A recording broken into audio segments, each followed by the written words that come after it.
안녕하세요. 이번 영상에서는 반도체공학 8주차 강의 요약본을 리뷰하는 시간을 갖도록 하겠습니다.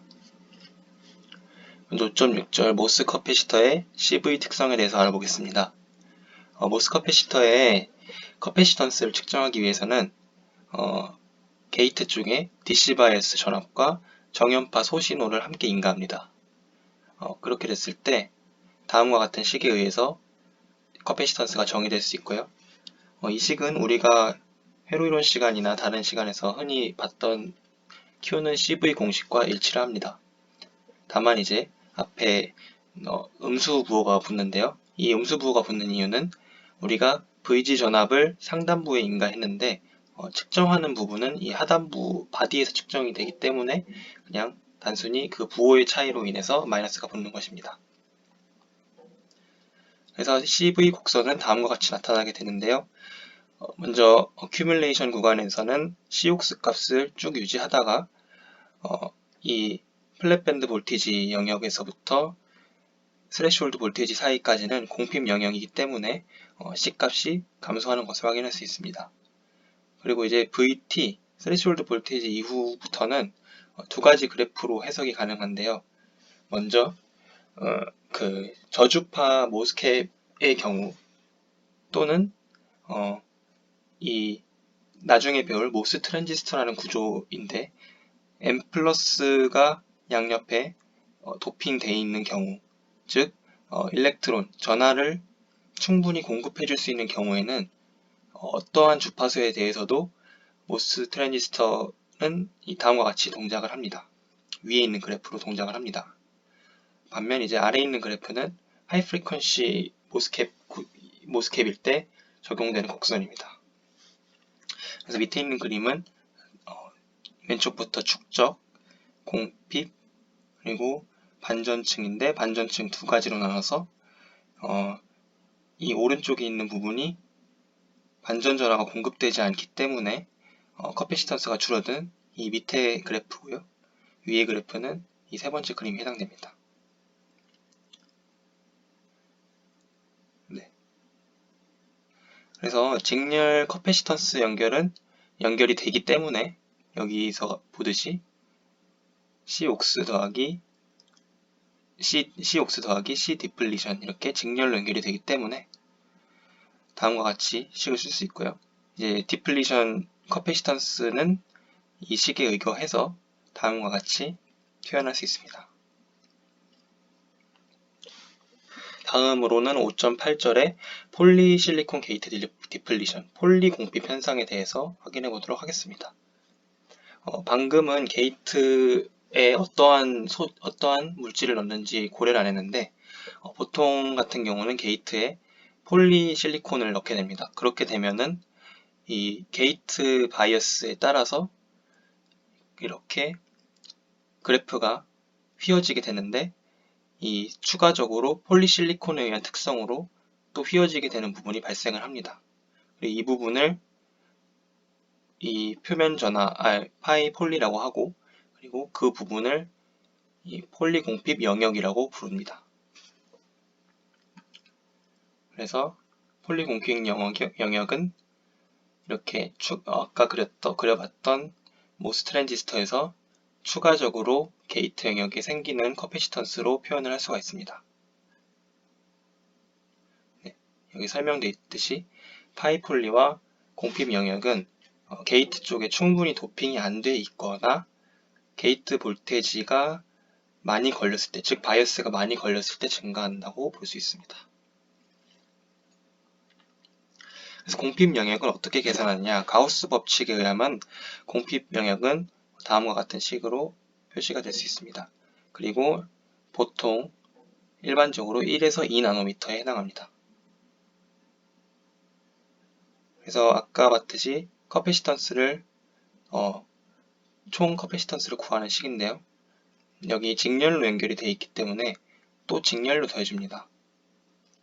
그래서 다음과 같이 나오게 되는데 이것은 원래 우리가 COX 값이 TOX분의 입실론 OX 값에서 분모에 추가 알파 텀이 붙는 걸로 해석을 할 수 있고요. 실제로 3분의 WD 폴리가 추가된다고 할 수 있습니다. 즉, 이 말은 커패시턴스가 작아진다. 총 커패시턴스는 작아진다는 의미입니다.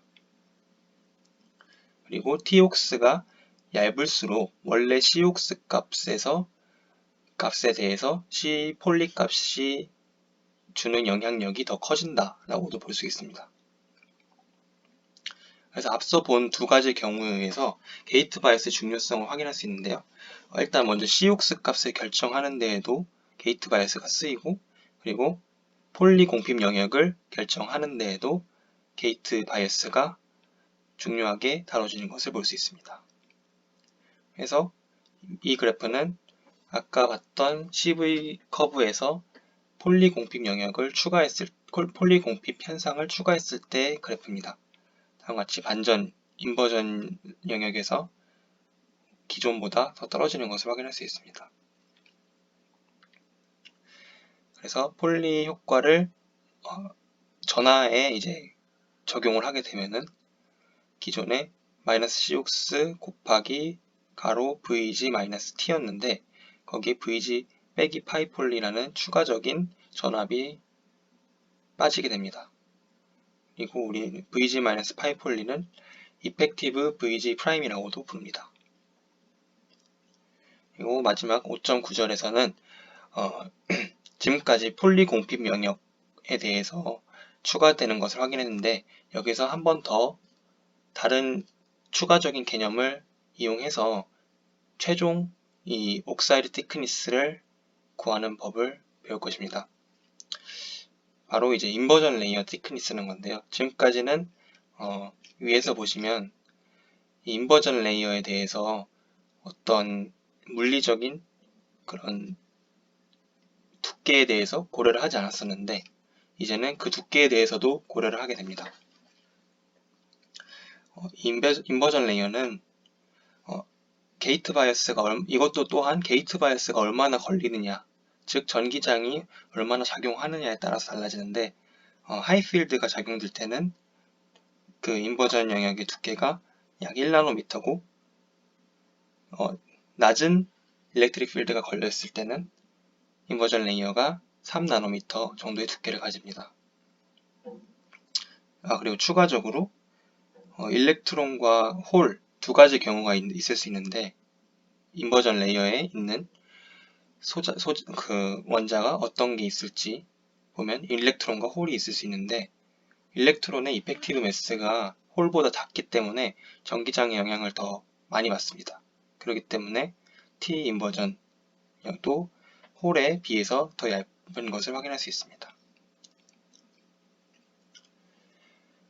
그래서 이제 인버전 영역과 디플리전 영역을 다 가지고 있는 일반적인 경우에는 다음과 같은 등가 커패시턴스 모델로 볼 수가 있고요.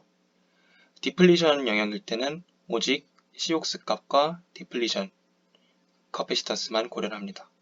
그리고 위크 인버전, 즉 게이트 바이어스가 VG가 VT와 거의 유사한 시점에서는 디플리전 커패시턴스와 인버전 커패시턴스가 둘 다 보이게 되고 스트롱 인버전, VG가 VT보다 큰 경우에는 이렇게 보이게 됩니다. 그래서 총 정리를 해서 유효 옥사이드 티크니스를 보게 되면 유효 산화막 영역을 보게 되면은 산화막 영역의 두께를 보게 되면은 T 옥사이드 이펙티브 E는 이펙티브의 약자입니다. T 옥스 원래 물리적인 T 옥스 값에 3분의 WD 폴리 이거는 이제 폴리 공핍 영역의 두께 그리고 3분의 T 인버전 이거는 이제 인버전 영역의 두께를 합산한 값으로 나타낼 수 있습니다. 3분의가 분모에 3이 들어가는 이유는 유전율의 비율 차가 3이기 때문입니다. 그래서 Q 인버전도 이제 아까는 마이너스 C 옥스 곱하기 VG 마이너스 T였는데 C OXE 그러니까 유효 산화막 커패시턴스 유효 게이트 커패시턴스를 구하게 되면은 다음과 같이 정리할 수 있습니다. 이상으로 8주차 강의 리뷰 영상을 마치도록 하겠습니다.